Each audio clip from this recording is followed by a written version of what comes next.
Hello and welcome to Rolling with Two. I'm Will, and with me is 1.21 gigawatts herself, Sarah. And today we're doing a two-player perspective and accessibility for Back to the Future: Dice Through Time.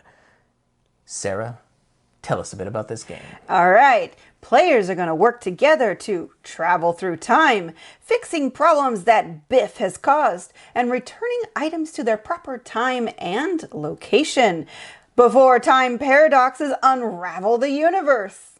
All right, Will, so how do the rules change for two players? So for two players, you'll use different number of event cards. And event cards are drawn at the beginning of every round. The number of cards is 3 for a two-player game. Mm-hmm. It only goes up for more players. Right. So you'll flip them up. You'll do either what the card says or put them on the board as directed. Correct. So pretty simple. Pretty straightforward. So, is there a bot? Do you mean, is there a Biff Banana Bot? Yes, is there? Since this is a cooperative game, there are 4 Biff Banana Bots. However, that is not specific to two players. There are actually 4 Biff Banana Bots for all number of players. How it essentially works is each timeline, there's going to be 4 of them to correspond with the movies. 1885, 1955, 1985, and 2015. There'll be a Biff according to that timeline. When an event card pops up and Biff's head is on it, he moves to that event. It's actually, if I got it correct, a chicken head icon. Yes, a chicken head icon. When the Biff chicken head comes on, the Biff Banana Bot goes to that space, and all he does is block you from accomplishing anything. You actually have to use a die to move him off. Mm-hmm. That's how the bot works. Alrighty then. I'm glad you're into games again. It has been a while since we played a game with a bot in it. Yes. Poor Nana Man. All right, so let's look at some issues with the two-player experience. We actually only could think of one, and it's unfortunately part of what we really like about the game is the cooperating aspect. There just really is fewer opportunities to work together in a two-player game, because to get things done, most of the time you're splitting up to get your own thing done. And so if you're leaving dice around, most of the time it's to help you on a future turn. At least from our experiences, it didn't happen very often that I left a die. There's a ripple effect where if you leave a die far enough in the past, anyone in that location in the future can utilize that die. In the games we played, I feel like that happened a couple of times where I left a die to help you or vice versa. Most of the time I was like, okay, I need this die to help me on my next turn, so I'm going to leave it here to lock that die in place. Right. But unfortunately, that was a little bit not great when the whole point is to cooperate. Yeah, I think we'd see a lot more with higher player counts, but two-player, yeah. Unfortunately, the cooperative is a bit more limited. Mm-hmm. Now, they did shrink down the number of events that you have to tackle, so that's kind of the offsetting balance. Right. But it was noticeable that whenever we wanted to use the die sharing mechanism, it was mostly so we could share it with ourselves. Which is not sharing. I mean, I guess it's sharing with our future selves, yes. So that's caring. I guess. Mm-hmm. All right. But I will have to say what it does well is it's very simple changes for the player counts. I mean, some games, even cooperative or non-cooperative, some games can get really complicated when it gets to a two-player setup. And especially in cooperative, they're trying to make the board smaller, so you cover up this place or you cover up that place, or you take out these cards so you don't use them in a two-player game. This doesn't have that. So no. I really did appreciate that it was very straightforward in what you need to change to make this a two-player game. Yes.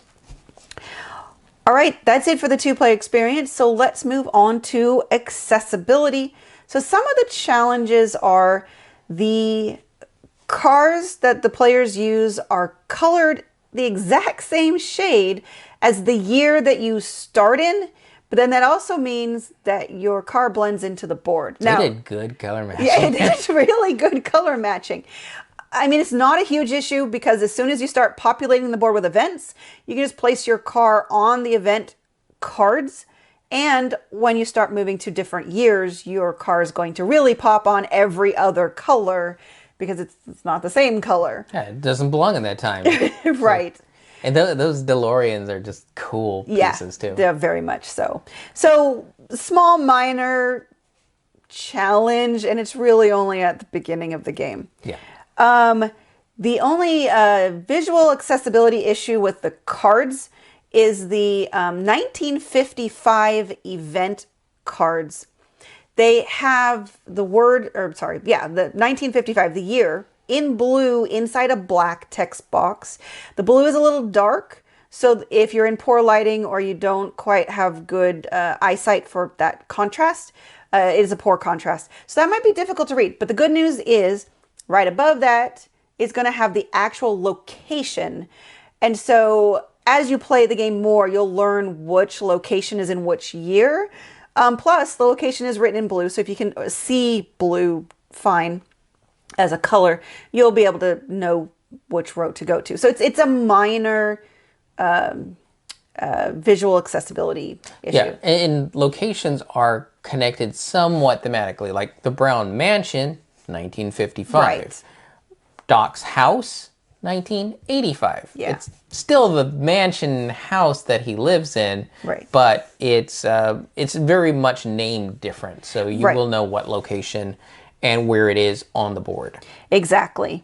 So the only other challenge we saw for accessibility is cognitive. There's a lot of different uses for the dice. So it can be a little overwhelming to learn what each side of the die is used for, because it's not only just used for one thing, it can be used for usually a couple things. But the great news is each person has a player mat that goes along with their car and their color and where they start. But it has a lot of great information on how the dice are used.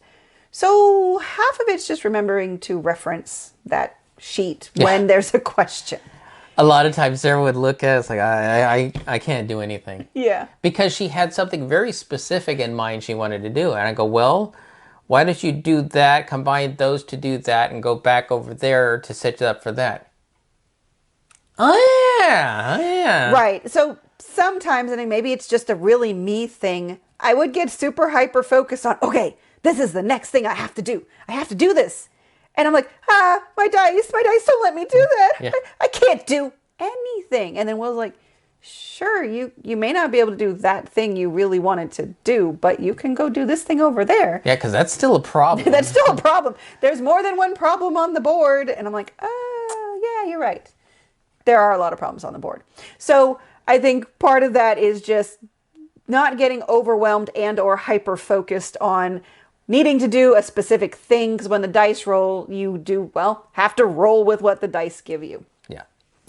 But that's all the challenges for accessibility. So what it does great is everything's open information. So I mean, in a co-op, you're more likely to find games that are going to be completely open information. I know there's some that try to hide things so you don't have that alpha player. The problem with hidden information is then that makes it more challenging accessibility, either for vision or cognitive. Learning a new game can be overwhelming. And so this does a really good job of just everything's open. So yeah, if I get freaked out of, oh my God, I can't do the one thing I think I can do, Will's like, just do this other thing. So, I mean, it's not that he's quarterbacking or anything. It's just he's reminding me there's more that needs to be done. Yeah, I need you to pull your weight around here, man. Yeah. You can still be useful. You don't give up in 1985. Right. Also, even though there was the small colorblind or text issue with the black and the blue, everything else is fantastic. They may be really small cards, and they may be a little difficult to handle. They do tend to like to stick, but the text on there is a good, large, clear font. Everything is written out very well. The icons are always white. I think almost all of them are white on black, which is like the best contrast, either black on white or white on black, is a really great contrast so that you can see them I think the only thing I thought was slightly small, but it's not like super important, is on the board, each location has a small icon in the lower right-hand corner to tell you which item gets delivered there. But it's only a reminder thing, because when you get an actual item, it's going to tell you exactly where it needs to go. Yeah. I think the only other thing to remind people is player mats. They're a really good reference, so use them. They made them for a reason to be helpful. They're not just a fancy spot to put your dice after use, which they instruct you to do so that you know you've used them. Yeah. But yeah, there's actually information on there. Yes, a lot of good information. So use it or lose the game. Yes. We've had lost the game on the easiest setting too. Yeah. All right, that's everything. That's everything. So 2 players, would you recommend? I think so. You do have to be prepared that there's going to be a little less cooperation than in a higher player count. Or again, that's hypothetical because we have yet to play it at a higher player count, but I'm very excited, hopefully, to do that soon. But at a 2-player count, I still think it's a good experience. Yeah, we're playing on the easiest level possible. So yeah, there's not a lot of cooperation. So it means certain things can be difficult, and we can have a bad draw, bad rolls. That stuff happens. So when we played it, we won 1, we lost 1. Yeah. And that is kind of what you want to see in a cooperative, so it's not just an easy walk in the park. And this game actually can scale even easier than setting up for a 2-player game, because what you have are a number of item cards. And you start off with 2 from each timeline that you have to put to the right time. Increase it by 1 on each of them. That's how the difficulty scales. And you can add another one. And you can get up to 5. And that's insane. Don't do that. That's crazy. But if you want to, it's there.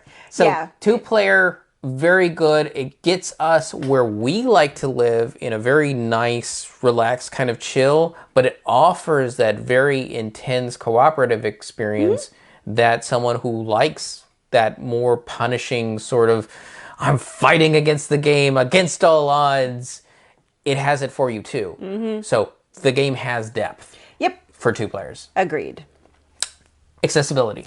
I definitely think this is good. The few minor issues I don't think are going to be really big issues for anybody. And if you do have some issues, the great news is this is a cooperative game. So hopefully someone else at the table can help you. Yes. With it all being open information, it's very easy to play. Everything's out there in front of you. If you have any questions, ask the other players, or even contact the designers. Yeah. Because it's a nice, straightforward, and I would say this is an entry-level cooperative game. Yep. That actually does time travel well. So well, we'll talk about that more in our that's review something else. video. But yes, accessibility-wise, they've done a very, very good job making this game accessible. Yep. So that will do it for us here at Rolling with Two. If you have any questions, comments, or concerns, you can reach us on the various social media platforms at Rolling with Two, that's TWO. We're on Twitter, Facebook, and Instagram. And on YouTube, please like and subscribe. And sir, we gotta go back.